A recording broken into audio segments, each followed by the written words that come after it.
சாக்கு எடுத்துட்டு போகுது. சாக்குயா ஏண்டா அவங்களும் மனசு தான்டா எனக்கு ரெண்டுக்கு போக மாட்டாங்களா? அம்மா நான் சபைநாடி வந்திருக்கும் பொழுது நான் யார், எனது பெயர் என்ன, அதற்கு சொல்வதற்கு முன்பதாக சௌரியூர் இன்னும் யார் என்றா சௌரியூரை சேர்ந்த அண்ணாமலை அவர்களும். அண்ணாமலையா உங்க பேர் பெயரே வேண்டாம் என்று சொல்லி பணத்தில் 20 ரூபாய் 100 ரூபாய் என்று சொல்லி நங்குடி செய்தாங்களே, எப்படி இருக்க வேண்டும்? ஆண் பணமுக மனசு பற்றி பெண் பணமுக வெற்றி பெருகி எந்த முகம் போனாலும் தங்க முகமாக வாழ்த்திரல அந்த திருப்பதி ஏழுமலை வெங்கடாஜபதி கோபுரம் எப்படி இருக்கிறதோ அது போல எனக்கு பின்னளித்த நல்ல உள்ளங்களும் பனி என்று பாராமல் குளிர் என்று பாராமல் மழை என்று பாராமல் நம்மளுடைய நாடகத்தை கண்டுகளிக்க வந்த அனைத்து ஊர் பொதுமக்கள் அனைவரும் நோயற்ற வாழ்வை குறையற்ற சுகத்தோடு இருக்க வேண்டும் என்று சொல்லி ஸ்ரீ சக்தி விநாயக நாடக சார்பு ஆண்டவனை பிரார்த்தனை செய்கின்றோம். ராமோ ஜெயம்.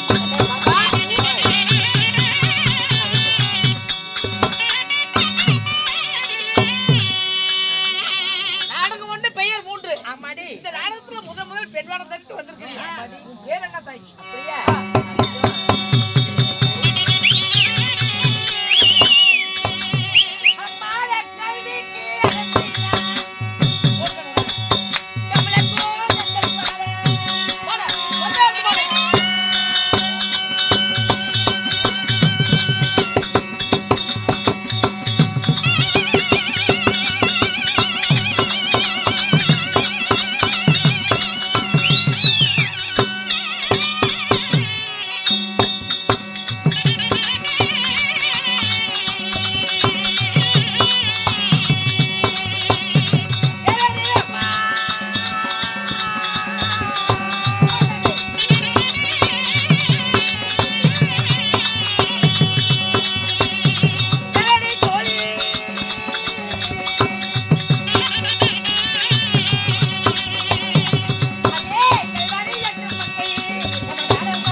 கல்விக்கு அரசினார் இந்த கமல கோதண்டெல்லாம் பாட என்னுடைய பெயரோ கலைவாணி சரஸ்வதி என்று சொல்லலாம்.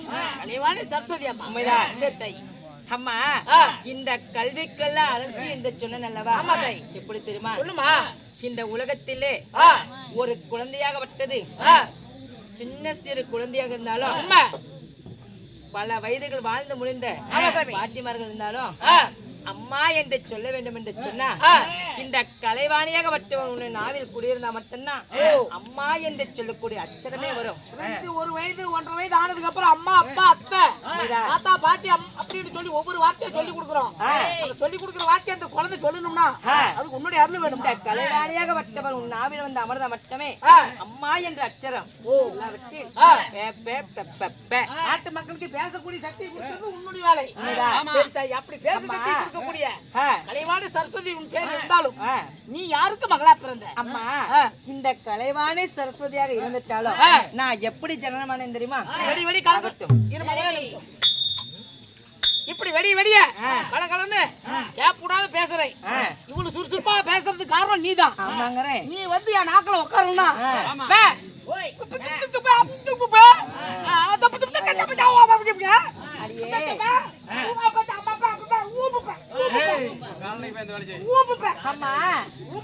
கலைவாணியாக எப்படி ஜனனமானேன் தெரியுமா?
அம்மம்மா கண்ணம்மா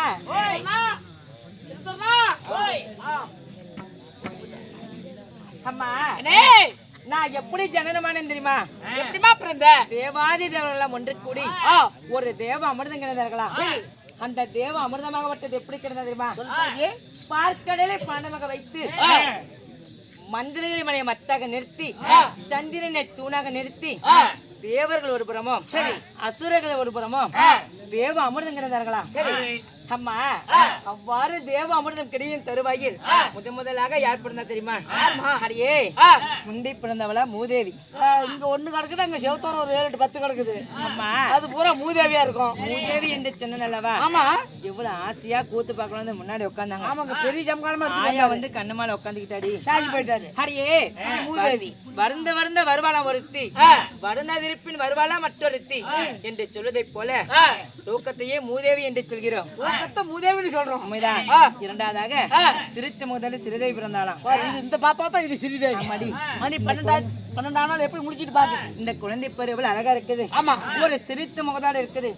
லட்சுமி கடாசமாக என்று சொல்வதை போல இரண்டாவதாக சிரித்த முதல்ல சிறுதேவி பிறந்தாலாம். தேவி மூதேவி. இரண்டாவதாக சிறுதேவி பிறந்திருப்பின் மூன்றாவதாக பாரிஜாத ரோஜா பட்டணத்து வெள்ளானை 32 படி சிம்மாசனம் இப்படிதான் போட்டாங்க எங்களுக்கு. அடியே அந்த தேவேந்திரோட சிம்மாசனமாகப்பட்டது 32 கோடி தேவாதி தேவர்களும் போனாலும் அந்த தேவேர மன்னனை பார்க்க வேண்டும் என்று சொன்னா கீழே நின்று அண்ணாந்து தான் பார்க்கணும். ஏனென்றா அவர் அமர்ந்திருக்கக்கூடிய சிம்மாசனம் வடிகட்டோ 32 படி சிம்மாசனம், விஞ்சாமதம், காமதேனு இவைகள் மட்டும் இல்லாம 66,000 கன்னி பெண்கள் பிறந்தும் அந்த தேவ அமிர்தத்தில்.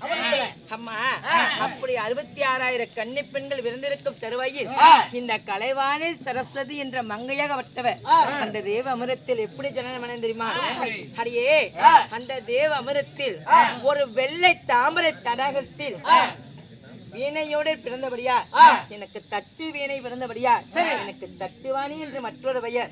தட்டு வீணையுடன் இந்த கல்வியெல்லாம் கற்றதோ கையளவு, சரி கற்காததோ உலகளவு என்று சொல்வதை போல அந்த கலைவாணியே கல்விக்கு கரையேது கற்பதற்கே வயதேது என்பதை சொல்வதை போல கற்பதற்கு வயது ஏதமா அப்படி சொல்வதை போல இந்த கலைவாணியே இன்னும் படிச்சுக்கிட்டு தான் இருக்கிறார்.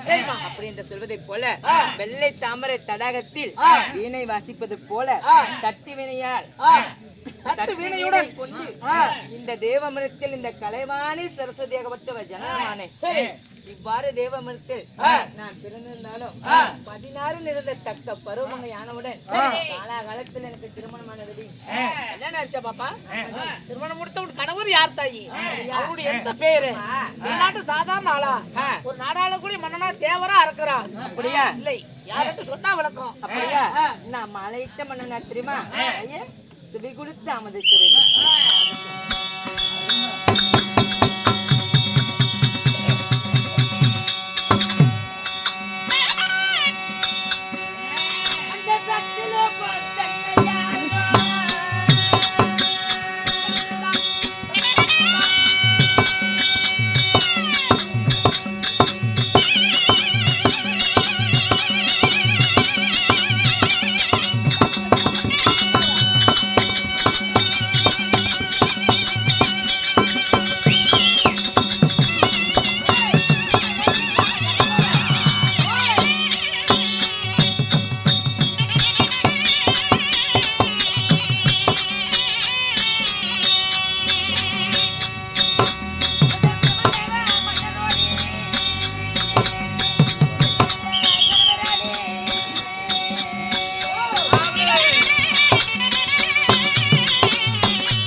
அடியே கோழி அப்படித்தான் கத்துமா பொட்டை கோழியே சாவலாம் இது பொட்டக்கோழி.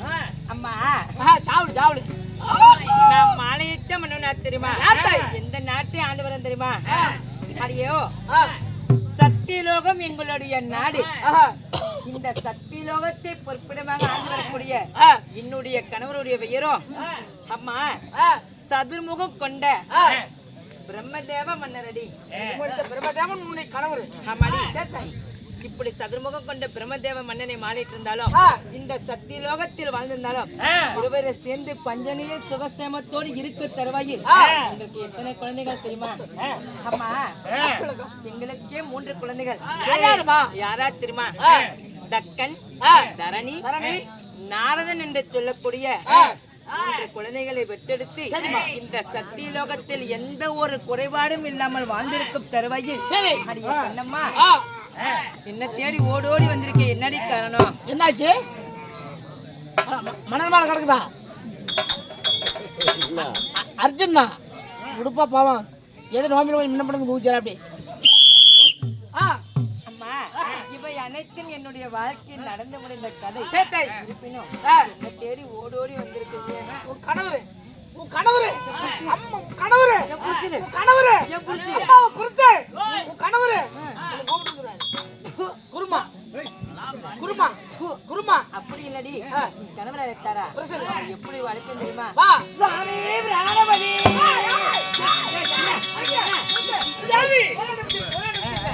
ஒரே நிமிஷம். எனக்கு கவுத்துறன்னு ஒருத்தர் கூப்பிடு. அடியே சத்தமா. நீ உன்னுடைய கணவர் என்று சொல்லலாம். ஆமா. புருஷங்களா ஆ. புருஷங்களா ஆ. குடும்பங்களா ஆ. நீ சொல்லலாம். ஆ. மாலையிட்ட மங்கை அல்லவா? ஆமா சார். என்னுடைய கணவரை பேரால் ஞாபகம் இருக்குனா அதனால ஆ. எப்படி அழைக்க வேண்டும் தெரியுமா? எனக்கு கவுத்துற ஆசையா ஒருத்தர் ஒருத்தர் கூப்பிடு. அதை தாண்டி எப்படி அழைக்க வேண்டும் தெரியுமா? கூப்பிடு. என் உயிருக்கு மேலானவரை கூப்பிடு. எப்படி அழைப்பேன் தெரியுமா? கூப்பிடு. சுவாமி பிராணபதி. சாமி ஞானக்கூதி. என்னது? சாமி, சாமி.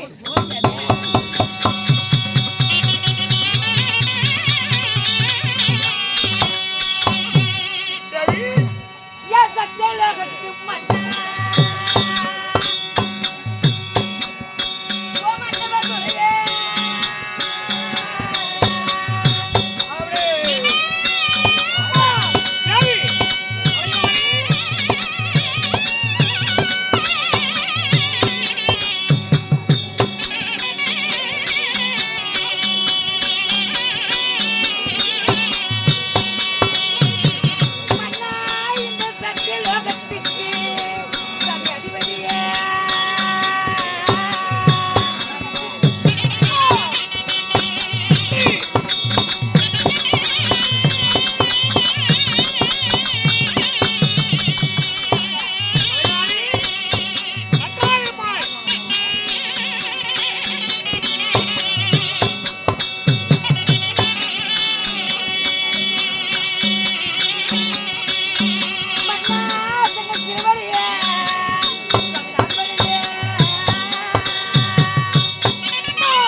மல்லிகை, முல்லை, மனோரஞ்சிதம் என்று சொல்லக்கூடிய அனைத்து விதமான வாசனை மலர்களை கொண்டு வந்து பன்னீரால் தன் பாதங்களை கழுகி என்னுடைய பட்டாடையால் துடைத்து மனைவியாக வட்டு வந்த கலைவாணி சரஸ்வதி தங்கள் பாதத்திற்கு வந்தனம் புரிந்தேன் சுவாமி.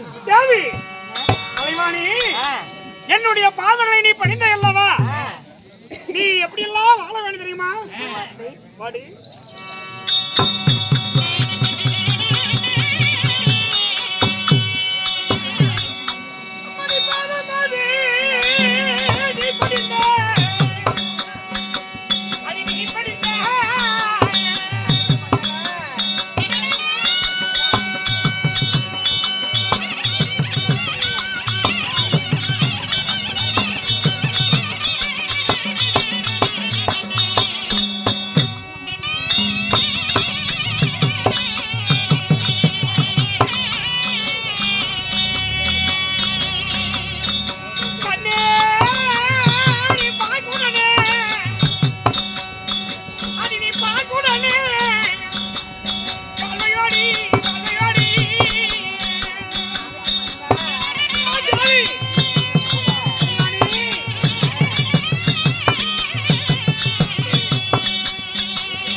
என்னுடைய பாதங்களை பணிந்தபடியாக தேவி நீ என்று சுகமாக வாழ்வாய். அப்படியா? ஆமா மன்னா, வாழ்ந்திருப்பேன் என்று சொன்னால் இந்த வையகத்தில் கோடான கோடி காலம் வாழ்ந்திருப்பேன். சரி, இருப்பினும் அனைவரையும் தன் மனைவியாக வைத்த தலைவாணி சரஸ்வதியை ஆயிரத்து அடிமனத்தை அதிவேகமாக அழைத்து செய்தி என்ன சுவாமி?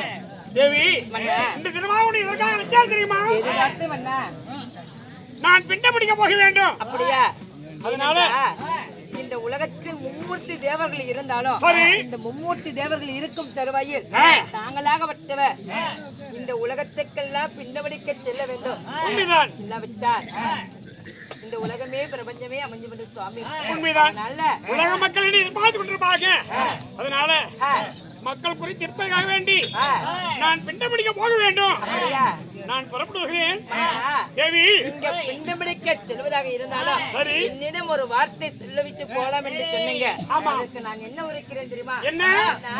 தங்களை மாறியிட்ட நாள் முதலா தங்களுடைய வார்த்தைக்கு மறுப்புதான் தெரிவிப்பனா. அதனால மனமாக சென்று விட்டு விட்டு இருந்தாலும் இன்னைக்கு பிண்டம் பிடிக்க போவதாக இருந்தால் சற்று அம்மா மணி மீது தலை வைத்து ஏதோ உறக்க வருவது போல் இருக்கிறது.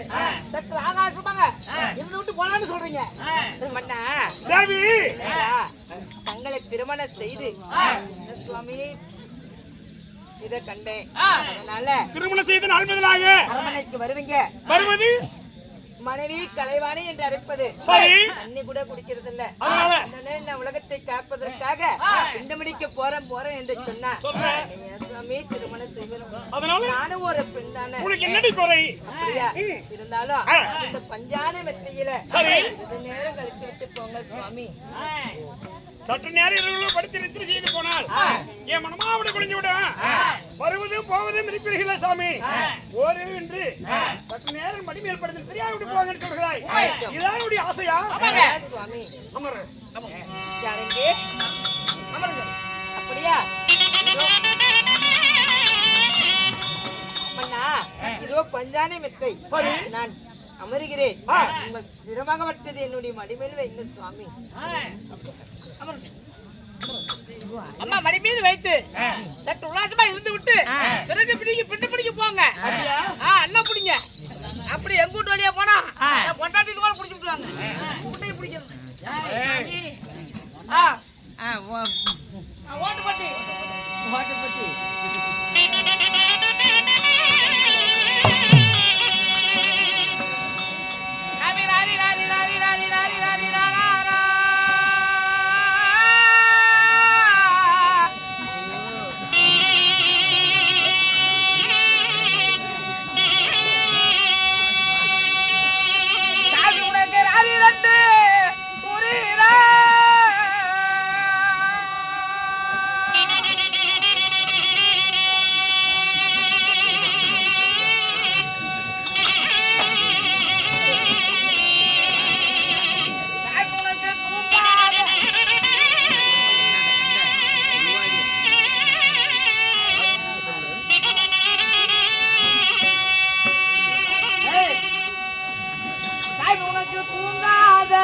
கண்களுக்கு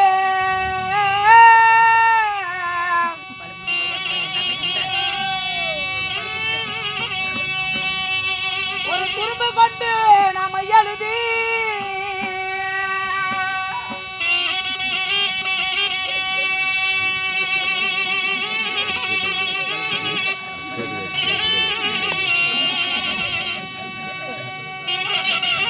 மத்தியா போல கொஞ்சம் இருக்கும்.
மட்டுமல்லாமல் இந்த சத்தியலோகத்தில் என்னே கலைவாணி ஆவாய சொப்பனம் வருகிறது என்று சொல்லி என் மடி மீது உங்கள் சிரத்தை வைத்து பேசிக் கொண்டு இருக்கும் தருவாயில் ஐயோ தேவி ஐயோ தேவி என்று அடலடித்து என்ன சுவாமி நின்றது? நான் உன் மடி மீது கொடுக்கும் பொழுது நான் கண்ட கனவாகப்பட்டது. ஆகாத கனவு கண்டேன், ஆகாத கனவு கண்டு விட்டேன்.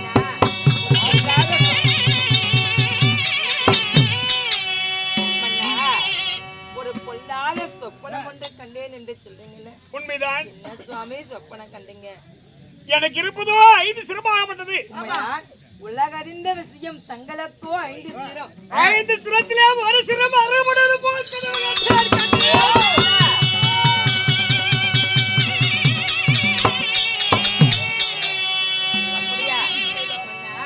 இதற்காக தங்கள் மனச்சஞ்சலம் பண்ண வேண்டாம். ஏனென்றால் நீங்க நித்திரையாக தருவாயோ, பகலிலே நித்திரையானா பொல்லாத சொப்பனம் கண்டா அந்த எதுவும் நேராத சுவாமி. நீங்க மும்மூர்த்தி தேவர்கள் ஒருவர் அல்லவா, என்று எதுவுமே நேராத சுவாமி. அதனால பதனமாக சென்று பின்னங்களை பிடித்து வருங்க. நான் கண்ட கனவாக போனது பகலே கண்டு விட்டீர்கள். பகல் கனவா பலிக்காது, இதெல்லாம் நினைக்காமல் நீங்க சென்று உலகத்தில் பிண்டு பிடிச்சு வாங்க அப்படின்னு சொல்கிறாயா? சரி, நீ சத்தியலோகத்தில் இருப்போம். என்ன நடக்குதா பார்ப்போம். புறப்பட்டு வருகிறேன்.